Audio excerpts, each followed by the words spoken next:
Hello everyone, myself Shraveti, and today we are going to discuss an important topic of dynamics, and today's our lecture is on simple harmonic motion. तो आज हम simple harmonic motion के बारे में बात करेंगे। तो देर ना करते हुए सिंपल हार्मोनिक मोशन को देखते हैं।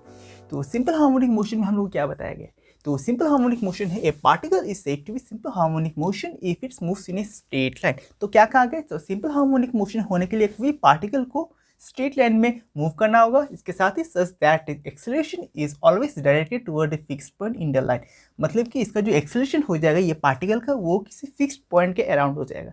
तो हम लोग ने यहाँ पर ये स्ट्रेट लाइन में यहाँ पर एक पार्टिकल कंसीडर किया है, तो ये पार्टिकल पी है। तो ये पार्टिकल पी जो फिक्स्ड पॉइंट के अराउंड ये पार्टिकल मूव करेगा ये स्ट्रेट लाइन में। तो ये हम लोग को फिक्स पोजिशन है ओ। तो लेट्स सपोज इसको मेंशन कर लेते हैं फिक्स्ड।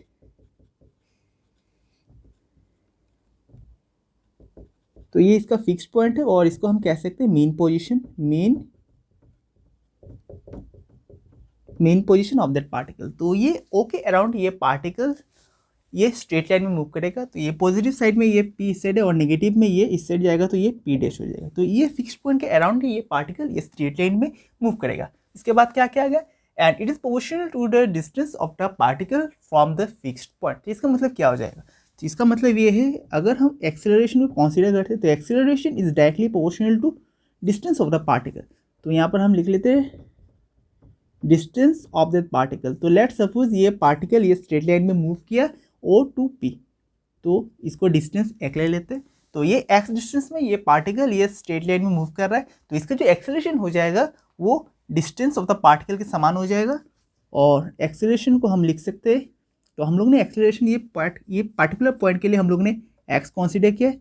तो acceleration is directly proportional to, अभी हम क्या करेंगे, हम लोग को अगर प्रोपोर्शनलिटी साइन हम लोग को हटाना होगा तो हम लोग एक्स के साथ उस कॉन्स्टेंट को हम लोग को मल्टीप्लाई करना होगा, जिससे कि ये प्रोपोर्शनल साइन हम लोग को हट जाएगा। तो हम प्रोपोर्शनल साइन हटाने के लिए यहाँ पर कॉन्स्टेंट का यूज़ करेंगे। तो ये कॉन्स्टेंट हो जाएगा म्यू एक्स, और यहाँ पर इसके साथ हम निगेटिव साइन लगा देंगे। और एक्सेलरेशन का अगर हम फॉर्मूला यूज़ करते हैं यहाँ पर नेक्स्ट स्टेप में, तो ये हो जाएगा d square x divide by d t square equal to minus nu x. तो यहाँ पर d square x divide by d t square क्या हो रहा है, तो यहाँ पर rate of change of distance with respect to time, ये हम लोग को एक्सेलरेशन का फॉर्मूला है। और इस साइड में राइट हैंड साइड में हम लोग ने कांस्टेंट लगाया एक्स के साथ, और हम लोग को जो वैल्यू आया minus nu x.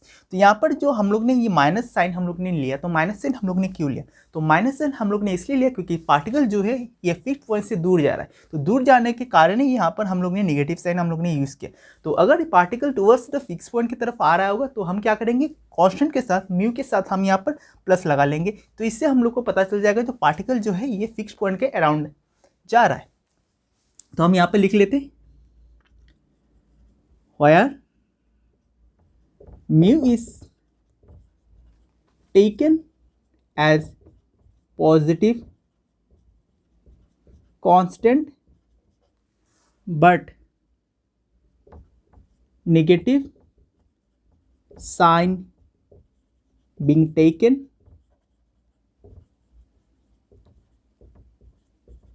because of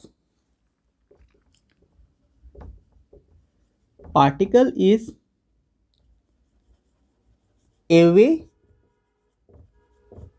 from the fixed point, और mean position कह सकते हैं हम, mean position। तो पार्टिकल जो है ये ओ से दूर जा रहा है, अवे फ्रॉम ओ जा रहा है, इसलिए हम लोग ने यहाँ पर जो कॉन्स्टेंट के साथ हम लोग ने यहाँ पर नेगेटिव साइन हम लोग ने यहाँ पर पुट कर लिया। तो हम लोग को अल्टीमेटली हम लोग को कंक्लूजन क्या मिला, तो हम लोग को कंक्लूजन मिला जो साइन से हम लोग को ये पार्टिकल का डायरेक्शन हम लोग को पता चल जाएगा कि particle is away from the fix point जा रहा है या फिर particle is towards the fix point जा रहा है। तो हम लोग ने कंक्लूजन में हम लोग को निकला, तो कंक्लूजन में हम लोग ने निकला sign indicates whether the particle is away or towards the fixed point. तो हम लोग को जो कंक्लूजन में मिला, हम लोग को पार्टिकल का हम लोग को डायरेक्शन देख के हम लोग बता सकते हैं कि पार्टिकल का ओरिएंटेशन किस तरफ है, पार्टिकल किस तरफ जा रहा है, या टूवर्ड्स की तरफ जा रहा है या far away from the fixed point की तरफ जा रहा है। तो ये तो बात हो गई पार्टिकल के बारे में, जो पार्टिकल ये स्ट्रेट लाइन में मूव कर रहे हैं। अभी हम नेक्स्ट हम पढ़ेंगे पार्टिकल के नेचर के बारे में, पार्टिकल क्या क्या नेचर ये स्ट्रेट लाइन में जब ये मूव करेगा क्या क्या नेचर हम लोग को ये पार्टिकल एग्जीक्यूट करेगा। तो अभी हम पार्टिकल के नेचर के बारे में बात करेंगे। तो नेचर में हम यहाँ पर पार्टिकल का एम्पलीट्यूड, एक्सेलरेशन, काइनेटिक एनर्जी और potential energy of that particle के बारे में बात करेंगे। तो पहले हम एम्पलीट्यूड के बारे में बात करेंगे। तो एम्पलीट्यूड क्या है? तो एम्पलीट्यूड हो जाएगा minimum displacement of the particle from the fixed point. तो फिक्स्ड पॉइंट से कितना ये पार्टिकल ये स्ट्रेट लाइन में डिस्प्लेसमेंट हो रहा है, यही हम लोग को एम्पलीट्यूड ऑफ दिस पार्टिकल हो जाएगा। तो एम्पलीट्यूड हम लोग को टू एक्सट्रीम पॉइंट में ए एंड ए डैश में यहाँ पर पार्टिकल का जो एम्पलीट्यूड हो जाएगा ये मैक्सिमम हो जाएगा, और मीन पोजीशन में या फिर फिक्स पोजीशन में ये पार्टिकल का जो एम्पलीट्यूड हो जाएगा ये आप लोग को मिनिमम हो जाएगा। तो हम इसको लिख सकते हैं two extreme, at two extreme point particle का जो एम्पलीट्यूड मैक्सिमम हो जाएगा, एक्सट्रीम पॉइंट में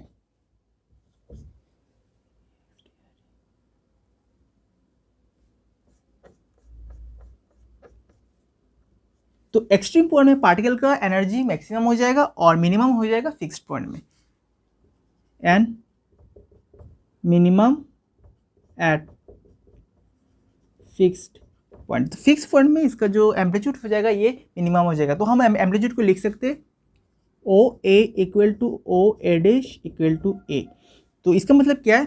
फिक्स पॉइंट से अगर कंसीडर करते हैं राइट हैंड साइड, तो राइट हैंड साइड में हम अगर O A equal to O A dash, ये बोथ द साइड हम लोग का left hand side as well right hand side हम लोग को फिक्स पॉइंट से कंसीडर कर लेते हैं, तो दोनों का डिस्टेंस हम लोग को सेम हो जाएगा। इसलिए हम यहाँ पर लिख सकते हैं O A equal to O A dash equal to A. यहाँ पर ए क्या है? ए हम लोग को है एम्पलीट्यूड ऑफ दैट पार्टिकल। तो ए हम लोग को है एम्पलीट्यूड। तो ये तो बात हो गई एम्पलीट्यूड के बारे में। अभी नेक्स्ट हम एक्सेलरेशन के बारे में बात करेंगे। तो एक्सेलरेशन क्या है? तो एक्सेलरेशन ये हो जाएगा, ये पार्टिकल टू एक्सट्रीम पोजीशन में ये इसका जो एक्सेलरेशन हो जाएगा ये हम लोग को मैक्सिमम हो जाएगा और मिनिमम हो जाएगा फिक्स पॉइंट या फिर मीन पोजीशन में पार्टिकल का जो एक्सेलरेशन ये मिनिमम हो जाएगा। तो पार्टिकल अगर यहाँ से ये फिक्स पॉइंट से ये, तो पार्टिकल अभी ये फिक्स पोजीशन में है, तो यहाँ पर अभी पार्टिकल जो रेस्ट पोजीशन में है स्ट्रेट लाइन में, अगर ये धीरे धीरे मूव करना स्टार्ट होगा तो धीरे धीरे इसका एक्सेलरेशन बढ़ेगा और फिक्स पोजीशन में या फिर एक्सट्रीम पॉइंट में इसका जो पार्टिकल का जो एक्सेलरेशन हो जाएगा ये मैक्सिमम हो जाएगा। तो पार्टिकल अभी ओ में है, रेस्ट में पोजीशन में है, फिक्स पॉइंट में है। तो पार्टिकल अभी धीरे धीरे अगर ये मूव करना स्टार्ट करेगा स्ट्रेट लाइन में, तो इसका एक्सेलरेशन धीरे धीरे बढ़ेगा और ए एंड ए डैश में पार्टिकल का जो एक्सेलरेशन हो जाएगा ये मैक्सिमम हो जाएगा और फिर से ये लौट के अगर जीरो में आएगा तो इसका एक्सेलरेशन धीरे धीरे ओ में आने के बाद इसका एक्सेलरेशन कम हो जाएगा। तो इससे हम लोग को ये बात पता चल गई। तो एक्सेलरेशन टू एक्सट्रीम पॉइंट में पार्टिकल का मैक्सिमम हो जाता है और मीन पोजीशन में या फिर फिक्स पोजीशन में पार्टिकल का जो एक्सेलरेशन ये मिनिमम हो जाता है। तो एट एक्सट्रीम पॉइंट पार्टिकल का जो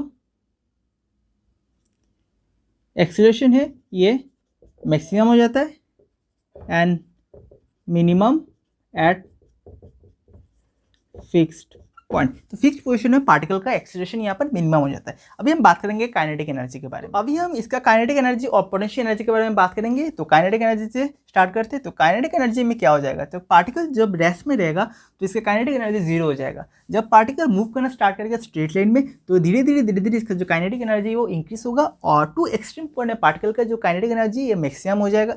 फिर से जब पार्टिकल एनर्जी लौट के ओ में आएगा because of restoring force act on the particle, तब इसका जो काइनेटिक एनर्जी वो धीरे धीरे कम हो जाएगा फिक्स पोजीशन पे। तो इससे हम लोग को ये बात पता चली at to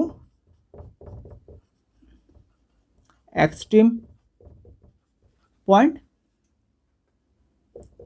kinetic energy will be maximum and minimum at fixed point. तो फिक्स्ड पॉइंट में काइनेटिक एनर्जी पार्टिकल का मिनिमम हो जाएगा। तो अभी हम पोटेंशियल एनर्जी के बारे में बात करते हैं। तो अभी हम पोटेंशियल एनर्जी के बारे में बात करेंगे। तो इनिशियली ये पार्टिकल जब फिक्स पोजीशन में रहेगा तो इसका पोटेंशियल एनर्जी कम हो जाएगा, और धीरे धीरे जब पार्टिकल मूव करना स्टार्ट होगा तो इसका पोटेंशियल एनर्जी धीरे धीरे इंक्रीज होगा, और टू एक्सट्रीम पॉइंट में ए इन एरियाज में इसका पोटेंशियल एनर्जी मैक्सिमम हो जाएगा। तो हम इसको लिख सकते हैं at two extreme point potential energy will be maximum and minimum, ये मिनिमम होगा, मिनिमम एट फिक्स पॉइंट। जब ये पार्टिकल लौट के ओ में आएगा तो बिकॉज ऑफ डिस्टोरिंग फोर्स तो इसका जो पोटेंशियल एनर्जी है ये कम हो जाएगा, और जीरो नहीं होगा, कुछ इसका पोटेंशियल एनर्जी होगा, जिसके कारण ही ये नेगेटिव एक्सिस या फिर पी डैश में ये पार्टिकल मूव करेगा, और अगेन फिर से ये ओ में आएगा। तो इसके अंदर कुछ पोटेंशियल एनर्जी रह जाएगा, जिसके कारण ये फिक्स पोजीशन में आने के बाद भी ये पार्टिकल मूव करना स्टार्ट होगा। तो ये तो बात हो गई पोटेंशियल एनर्जी के बारे में। तो हम लोग ने यहाँ पर एम्पलीट्यूड, एक्सेलरेशन, काइनेटिक एनर्जी और पोटेंशियल एनर्जी के बारे में बात कर लिया। तो मेरा माइंड में एक क्वेश्चन आ रहा है, क्या हम पेंडुलम को कंसीडर कर सकते हैं सिंपल हार्मोनिक मोशन के लिए? तो पेंडुलम को हम सिंपल हार्मोनिक मोशन के लिए कंसीडर नहीं कर सकते। तो क्यों नहीं कर सकते, हम इसको समझते। तो अगर हम ये पेंडुलम ड्रॉ करते तो ये हम लोग को पेंडुलम है। तो पेंडुलम हम लोग को टू एक्सट्रीम पॉइंट में ये पेंडुलम ऑसिलेट होता है। तो let's suppose two extreme point हम मान लेते हैं ए एन ए डैश। तो ये हम लोग को पेंडुलम टू एक्सट्रीम पॉइंट में ये पेंडुलम ऑसिलेट होता है। तो इन केस ऑफ पेंडुलम में क्या होता है, यहाँ पर टू एक्सट्रीम पॉइंट में ये मूवमेंट होता है। हम इसको सिंपल हार्मोनिक मोशन में कंसिडर नहीं कर सकते, because of simple harmonic motion में कंडीशन क्या है, ये particle should be in straight line. तो यहाँ पर पार्टिकल जो है ये ऑसिलेशन हो रहा है 2 and 4 पोजीशन में। तो अगर हम पेंडुलम का मोशन के बारे में बात करते हैं तो पेंडुलम का मोशन हम लोग यहाँ पर एंगुलर डिस्प्लेसमेंट यहाँ पर हो रहा है। पेंडुलम का जो मोशन है यहाँ पर एंगुलर डिस्प्लेसमेंट यहाँ पर क्रिएट कर रहा है। और सिंपल हार्मोनिक मोशन में क्या है, जो पेंडुलम का जो डिस्प्लेसमेंट है यहाँ पर ये लीनियर एक्सेलरेशन हो रहा है, लीनियर डिस्प्लेसमेंट हो रहा है ये पार्टिकल जब ये स्ट्रेट लाइन में मूव करेगा। और यहाँ पर क्या हो रहा है, यहाँ पर एंगुलर डिस्प्लेसमेंट डेवलप हो रहा है और यहाँ पर लीनियर डिस्प्लेसमेंट डेवलप हो रहा है। इसलिए हम लोग पेंडुलम को हम लोग सिंपल हार्मोनिक मोशन में कंसीडर नहीं कर सकते, क्योंकि जो पेंडुलम का जो मोशन है यहाँ पर एंगुलर डिस्प्लेसमेंट यहाँ पर हो रहा है। तो सिंपल हार्मोनिक मोशन के लिए यहाँ पर हम लोग को सिंपल हार्मोनिक मोशन के लिए पेंडुलम को स्ट्रेट लाइन मूव करना होगा, लीनियर डिस्प्लेसमेंट करना होगा। अगर लीनियर डिस्प्लेसमेंट करेगा तो भी हम कह सकते हैं पेंडुलम हम लोग को सिंपल हार्मोनिक मोशन में आ सकता है। तो ये बात होगी पेंडुलम के बारे में। तो कोई भी पार्टिकल हम लोग को सिंपल हार्मोनिक मोशन का फॉलो होगा। तो कोई भी पार्टिकल सिंपल हार्मोनिक मोशन का फॉलो होगा। तो कोई भी पार्टिकल सिंपल हार्मोनिक मोशन को कब ऑबे करेगा, तो इसके लिए 2 कंडीशन होना जरूरी है। एक तो पार्टिकल को स्ट्रेट लाइन में मूव करना होगा किसी फिक्स्ड पॉइंट के अराउंड, एंड सेकेंड होना चाहिए पार्टिकल को एक्सेलरेशन इसका जो पार्टिकल का जो एक्सेलरेशन हो जाएगा ये डिस्टेंस के समान हो जाएगा। और ये फॉर्मूला जो है ये फॉर्मूला सेटिस्फाई करना होगा। अगर ये फॉर्मूला सेटिस्फाई करेगा कोई भी पार्टिकल, तभी हम कह सकते हैं ये पार्टिकल हम लोग को सिंपल हार्मोनिक मोशन ये पार्टिकल ऑबे कर रहा है। तो ये तो बात होगी सिंपल हार्मोनिक मोशन के लिए। मैं आप लोग को एक बुक सजेस्ट करूंगा, जो बुक आप लोग खरीद लेना। तो ये बुक आप लोग के लिए डायनेमिक्स, तो ये आप लोग को अमेजन और फ्लिपकार्ट में मिल जाएगा। ये इसका बुक का जो एथर है, ये एथर है हम लोग को MD रायसिंघानिया। तो ये बुक एस्टर्न की तरफ से है, और ये बुक का जो प्राइस है, ये बुक का प्राइस है आप लोग को 200 रुपीज़ ये बुक का प्राइस है। तो ये बुक आप लोग को फ्लिपकार्ट और अमेजन में आप लोग को इजीली अवेलेबल हो जाएगा। ये बुक में सब हम लोग को डायनेमिक्स से सब प्रॉब्लम आप लोग को ये बुक में मिल जाएगा। तो आज का लेक्चर हम यहीं पर ही खत्म करते हैं। तो नेक्स्ट लेक्चर पे हम डायनेमिक्स से और भी रिलेटेड क्वेश्चन हम इस चैनल में लेके आएंगे। आप लोग इसको लाइक एंड सब्सक्राइब कर लेना। Thanks for watching this lecture.